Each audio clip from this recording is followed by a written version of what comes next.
তেলাকুচা এক প্রকারের ভেষজ উদ্ভিদ। গ্রাম বাংলার ঘরে ঘরে চারপাশে এই গাছ দেখতে পাওয়া যায়। স্থানীয়ভাবে একে কুচিলা, তেলা, তেলাকচু, তেলাহচি, তেলাচোরা, কেলাকচু, তেলাকুচা বিম্বি ইত্যাদি নামে ডাকা হয়। অনেক অঞ্চলে এটি সবজি হিসেবে খাওয়া হয়। গাছটির ভেষজ ব্যবহারের জন্য এর পাতা, লতা, মূল ও ফল ব্যবহৃত হয়। তেলাকুচা একটি অতি পরিচিত লতানো ভেষজ উদ্ভিদ, যা আমাদের গ্রাম বাংলার ঝোপঝাড় বা রাস্তার ধারে প্রচুর পরিমাণে পাওয়া যায়। এর পাতা, লতা, মূল এবং ফল প্রতিটি অংশই বিভিন্ন রোগ নিরাময় অত্যন্ত কার্যকর। তো বন্ধুরা, চলুন এবার জেনে নেওয়া যাক তেলাকুচার ঔষধি গুণাগুণ। তেলাকুচা ফলে আছে মাস্ট সেল স্টেবিলাইজিং, অ্যানাফাইলেকটিক রোধী এবং অ্যান্টিহিস্টামিন জাতীয় উপাদান। কবিরাজি চিকিৎসায় তেলাকুচা বেশ কিছু রোগে ব্যবহৃত হয়, যেমন কুষ্ঠ, জ্বর, ডায়াবেটিস, শোথ, হাঁপানি, ব্রঙ্কাইটিস, জন্ডিস ও যৌন রোগে। ডায়াবেটিস হলে তেলাকুচার কাণ্ড সমেত পাতা ছেঁচে রস করে তৈরি করে প্রতিদিন আধা কাপ পরিমাণ প্রতিদিন সকাল ও বিকালে খেতে হবে। তেলাকুচার পাতা রান্না করে খেলেও ডায়াবেটিস রোগে উপকার হয়। পাতা ভেজেও খেতে পারেন।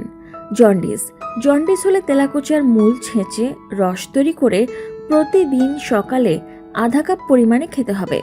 পা ফোলা রোগে গাড়িতে ভ্রমণের সময় বা অনেকক্ষণ পা ঝুলিয়ে বসলে পা ফুলে যায়, একে শোথ রোগ বলা হয়। তেলাকুচার মূল ও পাতা ছেঁচে এর রস 3 থেকে 4 চা চামচ প্রতিদিন সকালে ও বিকেলে খেতে হবে। ছেলেদের যৌন সমস্যার সমাধানে তেলাকুচার মূল ও পাতার রস হালকা গরম করে 3 থেকে 4 চা চামচ পরিমাণ ও 1 চামচ খাঁটি মধু 3 থেকে 7 দিন প্রতিদিন সকালে ও বিকালে খেতে হবে। এতে যৌন দুর্বলতা অনেকটাই কমে যাবে। কাশি, শ্লেষ্মা কাশি হলে শ্লেষ্মা তরল করতে এবং কাশি উপশমে 3 থেকে 4 চা চামচ তেলাকুচার মূল ও পাতার রস হালকা গরম করে আধা চা চামচ মধু মিশিয়ে 3 থেকে 7 দিন প্রতিদিন সকালে ও বিকালে খেতে হবে। স্তনে দুধ স্বল্পতা, সন্তান প্রসবের পর অনেকের স্তনে দুধ আসে না বা শরীর ফ্যাকাশে হয়ে যায়।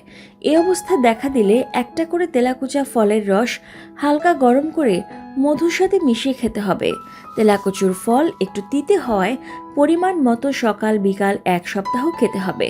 মা হলেও স্তনে দুধ নেই, এদিকে শরীর ফ্যাকাশে হয়ে গেছে, এক্ষেত্রে কাঁচা সবুজ তেলাকুচার ফলের রস একটু গরম করে ছেঁকে তা থেকে 1 চা চামচ রস নিয়ে 2 থেকে 5 ফোঁটা মধু মিশিয়ে সকালে ও বিকেলে 2 বার খেলে 4 থেকে 5 দিনের মধ্যে স্তনে দুধ আসবে। ফোড়া ও ব্রণ, ফোড়া বা ব্রণ হলে তেলাকুচার পাতার রস বা পাতা ছেঁচে ফোড়া ও ব্রণে প্রতিদিন সকাল বিকাল ব্যবহার করতে হবে। আমাশয়, প্রায় আমাশয় হতে থাকলে তেলাকুচার মূল ও পাতার রস 3 থেকে 4 চা চামচ 3 থেকে 7 দিন প্রতিদিন সকালে ও বিকালে খেতে হবে। অরুচিতে, সর্দিতে মুখে অরুচি হলে তেলাকুচার পাতা একটু সেদ্ধ করে জল ফেলে দিয়ে ঘি দিয়ে শাকের মতো রান্না করে খেতে হবে। খেতে বসে প্রথমেই সেই শাক খেলে খাওয়াতে রুচি আসবে। সতর্কতা, যে কোনো ভেষজ ঔষধ ব্যবহারের আগে এর সঠিক মাত্রা জেনে নেওয়া জরুরি। বিশেষ করে জটিল কোনো রোগে আক্রান্ত থাকলে বিশেষজ্ঞের পরামর্শ নেওয়া শ্রেয়।